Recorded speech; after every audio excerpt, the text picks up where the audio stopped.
مسجد کو تعمیر کروایا تھا اسے یہودی کہتے ہیں ہیکل سلیمانی، جس کے لیے گریٹر اسرائیل کے جو وہ خواب دیکھ رہے ہیں، وہ ان کا یہ مذہب ہے کہ جس دن ہم نے ہیکل سلیمانی پر قبضہ کر لیا، مسجد اقصی کو مسمار کر کے اس جگہ پہ ہم قابض ہو گئے، تو پھر پوری دنیا پہ یہودیت غالب ہوگی اور ہم ہی پوری دنیا میں حاکم ہوں گے۔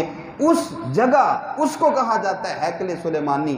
جب حضرت سلیمان علیہ السلام نے اس جگہ کو تعمیر کروایا تھا نا، اب میں وقت کے دامن میں اتنی گنجائش نہیں کہ میں اس طرف جاؤں، کہ وہ بھی ایک پوری ہسٹری ہے کیسے جنوں نے مسجد اقصی کو اس حصے کو تعمیر کیا تھا۔ آج وہ زیر زمین ہے۔ تو حضرت سلیمان علیہ السلام نے جب اس کو تعمیر کر لیا، مکمل تعمیر ہوئی، تو آپ نے حضور علیہ السلام صحابہ کو بتا رہے ہیں، فرمایا سأل اللہ حین فرغ من بناء المسجد۔ حضرت سلیمان نے جب مسجد کو تعمیر کر لیا، اللہ سے ایک دعا مانگی، اور اللہ اپنے نبیوں کی دعا کو رد نہیں کرتا۔ یہ آپ کو پتہ ہے، اللہ اپنے نبی کی دعا کو رد نہیں کرتا۔ کیا دعا کی؟ لا یاتیہ احد لا ینہزہ الا الصلاۃ فیہ ان یخرجہ من خطیئتہ کیوم ولدتہ امہ۔ حضرت سلیمان نے دعا کی، اے اللہ مسجد اقصی کو میں نے تیرے حکم سے تعمیر کر دیا، تیرا حکم پورا ہو گیا، اب میری یہ دعا ہے کہ قیامت تک اس مسجد میں آ کر جو بھی کوئی ایک نماز ادا کرے، اے اللہ تو اسے گناہوں سے ایسے پاک کر دینا جیسے آج ہی وہ اپنے ماں کے بطن سے پیدا ہوا ہو، آج ہی اپنے ماں کے بطن سے پیدا ہوا ہو، ایسا اسے ستھرا کر دینا۔ یہ مسجد اقصی کا مقام ہے۔ اور میرے حضور علیہ السلام فرماتے ہیں، ہم حج کرنے جاتے ہیں، عمرہ کرنے جاتے ہیں، تو کوئی پاکستان سے احرام باندھ کے جہاز میں بیٹھتا ہے، کوئی جا کے اگر مدینہ شریف جائے تو آتے ہوئے مسجد عائشہ سے کوئی کسی میقات سے احرام باندھتا ہے۔ حضور علیہ السلام نے ارشاد فرمایا، ابی داؤد شریف کی حدیث پاک، ام سلمہ رضی اللہ تعالیٰ عنہ اس کی راویہ، حضور فرماتے ہیں من احل بحجۃ او عمرۃ من المسجد الاقصی الی المسجد الحرام غفر له ما تقدم من ذنبہ وما تأخر۔ فرمایا جو مسجد اقصی سے، فلسطین کی اس مقدس سرزمین سے احرام باندھ کے چلتا ہے اور مسجد حرام میں آ کر طواف کرتا ہے اور یہاں حج یا عمرہ ادا کرتا ہے، فرمایا اللہ اسے پچھلے گناہوں سے بھی پاک کر دیتا ہے، اور بعد میں جو اس سے گناہ سرزد ہو جائیں گے اللہ اس سے بھی پہلے ہی پاک فرما دیتا ہے۔ یہ مسجد اقصی کا تعلق ہے مسجد حرام کے ساتھ۔ لیکن آج سینہ پھٹتا ہے، کلیجہ منہ کو آتا ہے کہ جب مسجد اقصی پہ بمباری ہوتی ہے تو مسجد حرام کے متولی، مسجد حرام کے رکھوالے، مسجد حرام کی کمائی سے شرابیں پینے والے، مسجد حرام کی کمائی سے مجرے کروانے والے، مسجد حرام کی کمائی سے ہندوؤں کے مندر بنا کر ان کو بلوا کر وزٹ کروا کر تجارتی معاہدے کر کے مسلمانوں کے اس خون سے اپنے نوٹ بنا کر جب فلسطین میں بمباری ہوتی ہے تو ان کے وزیر خارجہ یہاں تک بیان دیتے ہیں کہ جب حماس اسرائیل پہ دہشت گردی کرے گی تو پھر آگے سے ریئیکشن تو ہوگا، پھر خون کے آنسو روتا ہے کہ یہ مسلمان تو ایسے نہیں تھے۔ میرے حضور علیہ السلام نے تو فرمایا مسلمانوں کی مثال ایسے ہے جیسے ایک جسم کی مثال ہے، اگر ایک جسم کے حصے کو تکلیف ہوتی ہے تو سارا جسم پریشان ہو جاتا ہے، آنکھ دکھتی ہے تو پورا جسم بے چین ہو جاتا ہے، پاؤں دکھتا ہے تو آنکھ سے آنسو ٹپکتے ہیں، کوئی جسم کا حصہ بے چین ہو جائے تو سارا جسم بے چین ہو جاتا ہے۔ آج کہاں ہے وہ ایمان مسلمانوں کا؟ آج کہاں ہے وہ غیرت مسلمانوں کی؟ جب ایک چینل پہ فلسطین کا صحافی، فلسطین کا سفیر بیٹھ کے روتے ہوئے یہ حدیث بیان کرتا ہے اور پھر امت مسلمہ سے سوال کرتا ہے، اے امت مسلمہ بتاؤ کیا فلسطین مسلمانوں کے جسم کا حصہ نہیں ہے؟ اس وقت مسلمانوں کی غیرت کہاں جاتی ہے؟ وہ وقت یاد کریں جب پاکستان کو اللہ نے ایٹمی طاقت بنایا تھا تو فلسطین کے بچے اور فلسطین کی بچیاں وہ مسجد حرام کے، مسجد اقصی کے باہر گلیوں میں کھڑے ہو گئے اور ہاتھوں میں پتھر پکڑ کر انہوں نے یہودیوں کے منہ پہ پتھر مار کے کہا کہ تم ہمیں مارتے رہے، تم ہمارے اوپر ظلم کرتے رہے، تم مسجد اقصی میں خون بہاتے رہے، تم مسلمانوں کے خون سے کھیلتے رہے، لیکن سنو آج ہمارا بھائی پاکستان ایٹمی پاور بن گیا ہے، اب آج کے بعد تم ہمارے اوپر ظلم نہیں کر سکتے، اب آج کے بعد تم ہمارا خون نہیں بہا سکتے۔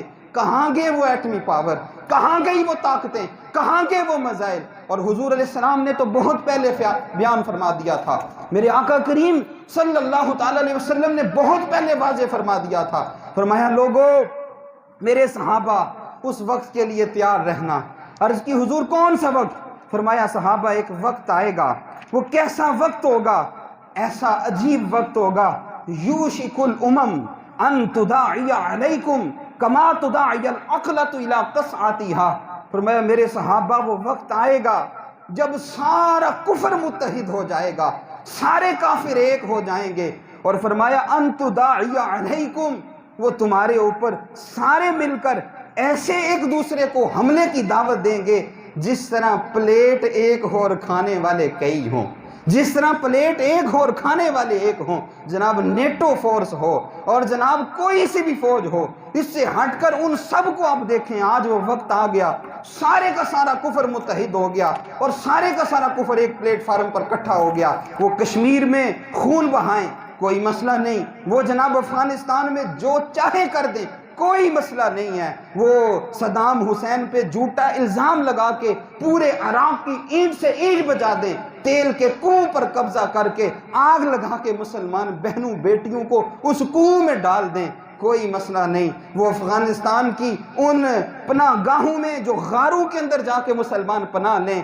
وہ پٹرول بھر کے آگ لگا دیں، کوئی مسئلہ نہیں۔ وہ جناب شام کو خانہ جنگی میں ڈوبا کر تباہ و برباد کر دیں، کوئی مسئلہ نہیں ہے۔ وہ چچنیا کے اندر ظلم کریں، وہ جناب کسی بھی دہلیز پر ظلم کریں، کوئی مسئلہ نہیں۔ فرمایا وہ ایسے ایک دوسرے کو دعوت دیں گے جس طرح پلیٹ ایک ہو اور کھانے والے کئی ہوں۔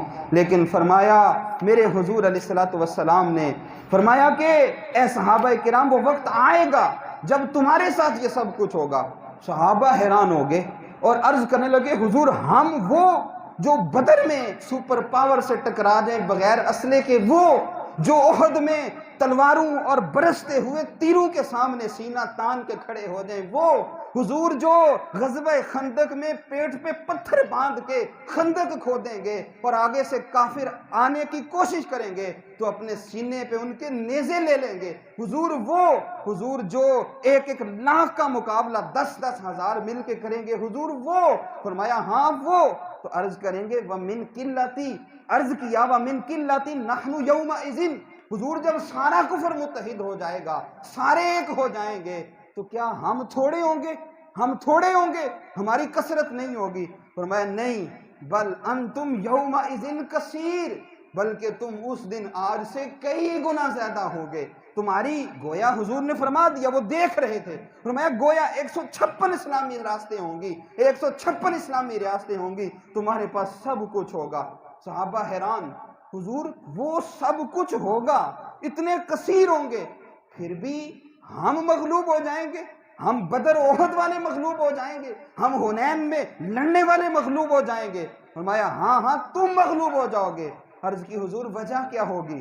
فرمایا لیکنکم غصاء کغصاء السیل، کثرت بڑی ہوگی، دولت بڑی ہوگی، لیکن فرمایا تم ایسے ہو جاؤ گے جیسے سمندر پہ پانی کی جھاگ ہوتی ہے، کبھی ادھر اڑتی ہے کبھی ادھر اڑتی ہے، جدھر کی کوئی لہر آتی ہے اس جھاگ کو اڑا کے لے جاتی ہے۔ فرمایا تمہارا بھی یہ حال ہوگا۔ حضور کیسے؟ وَيَنزِعَ اللَّهُ مِن صُدُورِ عَدُوِّكُمُ الْمَحَابَةَ، فرمایا اللہ تمہارے دشمنوں کے دلوں سے تمہارا خوف نکال دے گا اور دشمنوں کا خوف تمہارے دلوں میں ڈال دے گا۔ اب کیا یہ جو حالات ہوں گے اور جو کچھ آج ہو رہا ہے، کیا یہ اللہ کی تقدیر ہے یا اللہ کے کرنے سے ایسا ہوا؟ فرمایا نہیں، یہ تمہاری اپنی وجہ سے ہوگا، یہ تمہاری اپنی بدعمالیاں ہوں گی۔ عرض کی حضور وہ کیا؟ فرمایا تمہارے اندر وہن پیدا ہو جائے گا، یہ لکھ کے جائے اپنے دل پہ، فرمایا تمہارے اندر وہن پیدا ہو جائے گا۔ صحابہ نے عرض کیا وَمَا الْوَهْنُ یا رسول اللہ، اے اللہ کے رسول وہن کیا چیز ہے؟ فرمایا وہن یہ ہے حب الدنیا وکراہیت الموت، دنیا سے محبت کرو گے موت کو ناپسند کرو گے، دنیا سے محبت کرو گے موت کو ناپسند کرو گے۔ آج ایک لمحے